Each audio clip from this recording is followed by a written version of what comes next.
अस्मिन् क्षणे महाबाहो रावणं त्वं वधिप्यसि।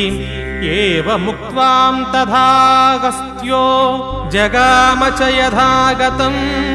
एतच्छ्रुत्वा महातेज नष्टशोको भवत्तदा।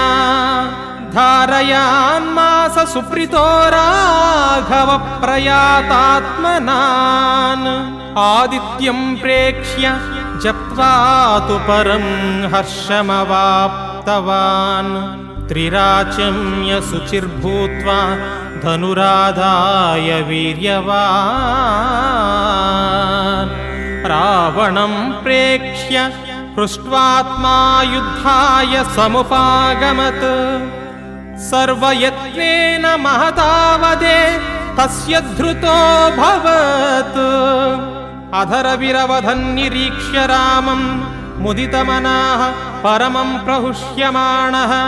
निशिचरपति संशयं विदित्वा सुरगणमध्यगतो वचस्त्वरेति। इति श्रीवाल्मीकिरामायणन्तार्गत आदित्यहृदयस्तोत्रम्।